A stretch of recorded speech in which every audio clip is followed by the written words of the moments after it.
नमः हरे हराये नमः।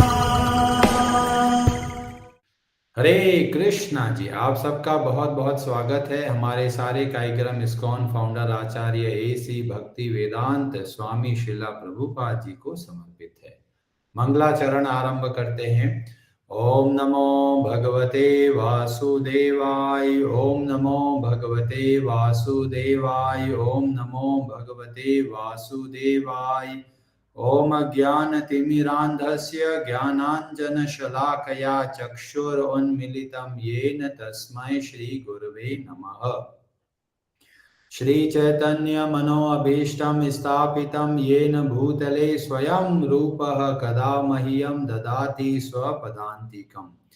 वन्देऽहं श्रीगुरो श्रीयुतपदकमलं श्रीगुरून् वैष्णवांश्च श्रीरूपं साग्रजातं सहगण रघुनाथान्वितं तं सजीवं साद्वैतं सावधूतं परिजनसहितं कृष्ण चैतन्यदेवं श्रीराधा कृष्ण पादान् सहगण ललिता श्रीविशाखान्वितांश्च नमः। ओम विष्णुपादाय कृष्ण पृष्ठाय भूतले श्रीमते भक्ति वेदांत स्वामिनिति नामिने नमस्ते सारस्वते देवे गौरवाणी प्रचारिणे निर्विशेष शून्यवादी पाश्चात्य देशधारिणे नमो महावदन्याय कृष्ण प्रेम प्रदायते कृष्णाय कृष्ण चैतन्य नाम्ने गौर तुषे नमः। हे कृष्ण करुणा सिंधु दीनबंधो जगतपते गोपेश गोपिका कांत राधा कांत नमोस्तुते। तप्त कांचन गौरांगी राधे वृंदावनेश्वरी वृषभानुसुते देवी प्रणमामि हरिप्रिये। वाञ्छाकल्पतरुभ्यश्च कृपा सिन्धुभ्य एव च पतितानां पावनेभ्यो वैष्णवेभ्यो नमो नमः। जय श्री कृष्ण चैतन्य प्रभु नित्यानंद श्री अद्वैत गदाधर श्रीवासादि गौर भक्त वृंद हरे कृष्ण कृष्ण कृष्ण हरे हरे हरे राम राम राम हरे हरे। कार्पण्य दोषोपहत स्वभाव पृच्छामि त्वां धर्म सम्मूढचेताः यच्छ्रेयस्या निश्चितं ब्रूहि तन्मे शिष्यस्ते अहं शाधि मां त्वां प्रपन्नम्। हे राधा मदन मोहन पाहि मां। भगवद गीता अध्याय 2 श्लोक नंबर 4 और 5 हम लोग अध्ययन करेंगे। ब्रजेश्वरी जी आप पढ़ेंगे संस्कृत श्लोक नंबर 4 की। हरे कृष्ण। अर्जुन उवाच कथं भीष्मम् अहं संख्ये द्रोणं च मधुसूदन ईशुभिः प्रतियोत्स्यामि पूजार्हा वरिसूदन। हरे कृष्ण। हरे कृष्ण। अर्जुन उवाच, अर्जुन ने कहा, कथम किस प्रकार, भीष्मम भीष्म को, अहम में, संख्ये युद्ध में, द्रोणम द्रोण को, च भी मधुसूदन हे मधु के संहार करता, ईशु भी तीरों से, प्रतियोत्स्यामि उलट कर प्रहार करूंगा, पूजा अर्हा पूजनीय, अरिसूदन हे शत्रुओं के संहारक। अर्जुन ने कहा, हे शत्रुहंता, हे मधुसूदन, मैं युद्ध भूमि में किस तरह भीष्म और द्रोण जैसे पूजनीय व्यक्तियों पर उलट कर बाण चलाऊंगा। श्लोक नंबर 5 संस्कृत विजेश्वरी जी। हरे कृष्ण। गुरुन् हत्वा हि महानुभावान् श्रेयो भोक्तुं भैक्षमपि लोके हत्वार्थकामांस्तु गुरूनिहैव भुञ्ज्य भोगान् रुधिर्प्रदिग्धान्। हरे कृष्ण। हरे कृष्ण। गुरुजनों को अहत्वा न मारकर ही निश्चय ही महाअनुभवान महापुरुषों को श्रेय यह अच्छा है, भोक्तुम भोगना, भेक्ष्यम भीख मांग कर अपि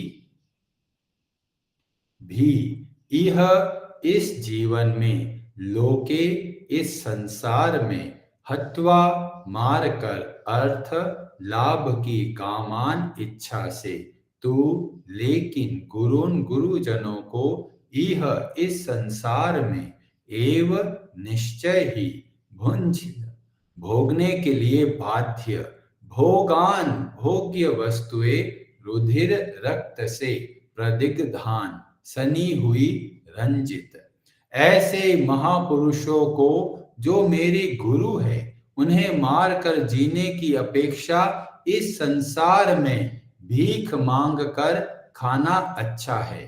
भले ही वे सांसारिक लाभ के इच्छुक हो, किंतु है तो गुरुजन ही। यदि उनका वध होता है तो हमारे द्वारा भोग्य प्रत्येक वस्तु उनके रक्त से सनी होगी।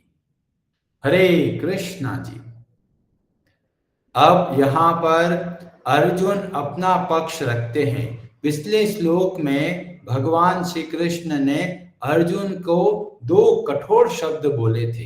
पहला बोला था क्लेब्यम, तुम नपुंसक मत बनो, और दूसरा शब्द का प्रयोग किया शूद्रम हृदय दौर्बल्यम।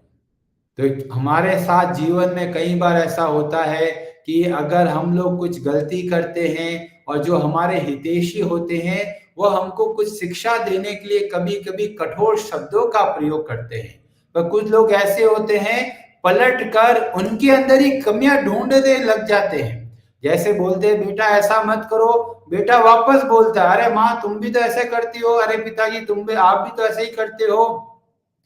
तो वास्तव में हम कई बार समझ नहीं पाते कि हमको किस तरह से व्यवहार करना है। जब कोई हितैषी हमारे लिए कुछ भले की बात बोलते हैं तो हमें उनके सामने पलट कर और आर्ग्यूमेंट नहीं करना है, समझना है कि वे हमें क्या शिक्षा दे रहे हैं। तो अभी इस श्लोक में ऐसा लगता है कि अर्जुन ने पलट कर वापस आर्ग्यूमेंट किया।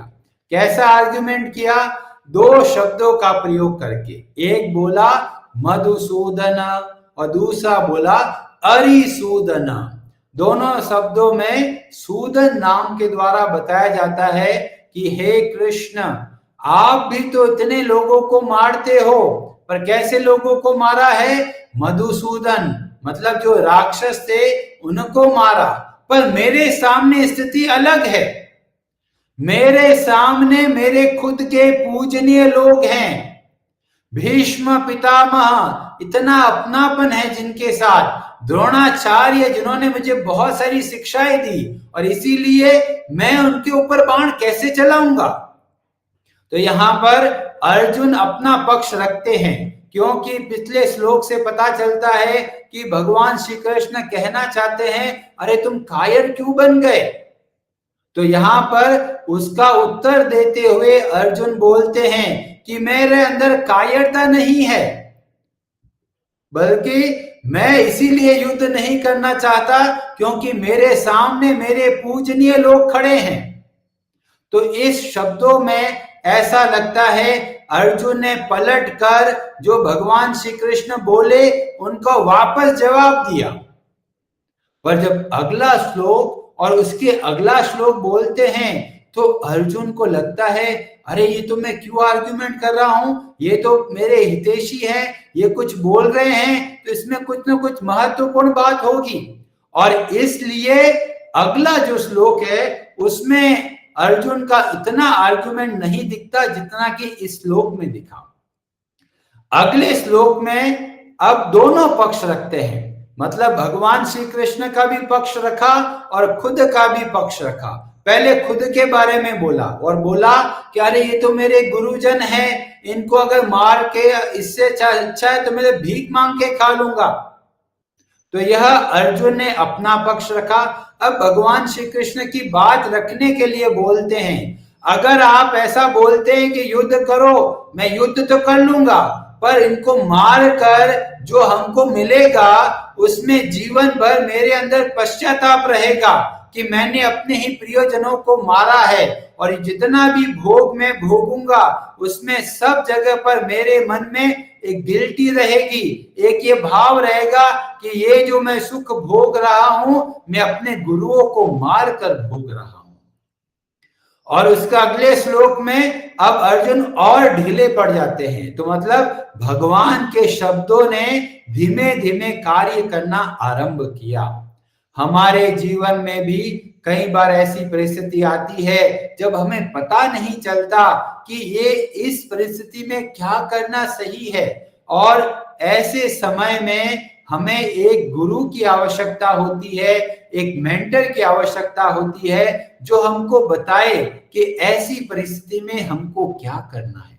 तो ये बहुत जरूरी है, खासकर जो लीडर होते हैं, चाहे वो घर के हो, चाहे वो स्टेट के हो, चाहे वो कंट्री के हो, देश के अगर लीडर हैं उनको भी चाहिए कि कई बार हमें पता नहीं चलता ऐसी परिस्थिति में क्या करना चाहिए, तो जो ऐसे विद्वान शास्त्रों को जानने वाले लोग हैं उनसे प्रश्न करना चाहिए। और यहां पर हमें जैसे पता चलता है अर्जुन ने वापस आर्ग्यूमेंट किया, ऐसा आर्ग्यूमेंट हमको नहीं करना है, क्योंकि जो हितैषी हमारे लिए कुछ बोलते हैं उसमें हमारी भलाई होती है।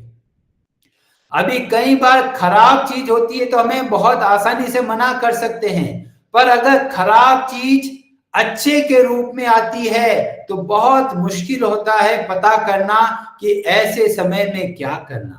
और दो ऐसे प्रसंग हमको देखने को मिलता है कि जब खराब चीज आती है पर अच्छे के रूप में आती है, और रामायण में वर्णन मिलता है। रामायण में जब देवी सीता के सामने एक साधु आता है, जो बाहर से तो साधु होता है पर वास्तव में होता है रावण। तो कई बार हमारे सामने भी ऐसे बाबा जी मिलेंगे, ऐसे गुरु मिलेंगे जो बाहर से लगेंगे अरे ये तो बहुत अच्छे बाबा जी हैं, बहुत अच्छी बातें बताते हैं, पर वास्तव में उसके अंदर ऐसे लोगों के अंदर जो रावण जैसा भाव होता है। रावण जैसा भाव क्या है? बस मेरे को मजे करने हैं और इसके लिए मैं चाहे कुछ भी कर लूं। आप लोग देखेंगे बहुत सारे आजकल जो गुरु हैं, बाबा है, बापू है, बहुत सारे लोग हैं जो जेल में बैठे हैं, पर फिर भी बाहर के लोग सोचते हैं अरे है तो गुरु, इनकी तो पूजा करनी चाहिए। पर ऐसे श्लोकों के माध्यम से हमें पता चलता है जो गुरु अधर्म के रास्ते पे चलते हैं, ऐसे गुरुओं का त्याग करने से हमें किसी तरह का पाप नहीं लगता। बहुत सारे उदाहरण हमें शास्त्रों में मिलता है, जैसे बलि महाराज और शुक्राचार्य के बीच में।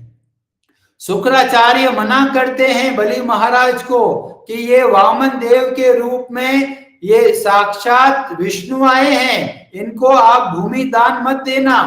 पर बलि महाराज अपने गुरु की बात नहीं सुनते। क्यों नहीं सुनते? वो अपने दादाजी की बात को ध्यान रखते हैं, जो कि होते हैं प्रहलाद, जो कि बहुत बड़े भगवान के भक्त होते हैं। और जो गुरु हमको भगवान की भक्ति नहीं सिखाते, ऐसे गुरु का ज्यादा हमारे जीवन में लाभ नहीं है। और खासकर जब किसी को गुरु बनाते हैं तो उनका पूरा हिस्ट्री चेक करो कि वो करते क्या है, शिक्षा क्या देते हैं, और उसके हिसाब से निर्णय लेना है क्या ये वास्तव में गुरु बनने योग्य है या ऐसे ही कपड़े पहन के साधु बन के बैठ गए हैं। और इसीलिए हम सबको बहुत जरूरी है ऐसे गुरु को अपनाना है जो शास्त्रों के हिसाब से हमें शिक्षा दे और भगवान की भक्ति का प्रचार कराए। क्योंकि सारे शास्त्र में क्या बताया गया है, जो जितने भी वेद है उसके मूल में बताया गया भगवान श्री हरि की भक्ति, क्योंकि हम खुद भगवान के अंश हैं। और इसीलिए जब हमारे जीवन में ऐसी परिस्थिति आ जाए कि निर्णय करना बहुत कठिन हो, ऐसे समय में भगवान के भक्तों की सहायता लीजिए, क्योंकि कई बार परिस्थिति बाहर से बहुत सामान्य लगेगी पर अंदर से बहुत खराब हो सकती है। और इसीलिए ये 2 श्लोकों के माध्यम से अर्जुन अपना पक्ष रखते हैं कि ये ऐसी परिस्थिति है कि युद्ध तो बहुत खराब चीज है, पर वास्तव में ये अंदर से बहुत लाभदायक है। हरे कृष्णा जी, आप सबका बहुत बहुत धन्यवाद। हरे हरे नमः।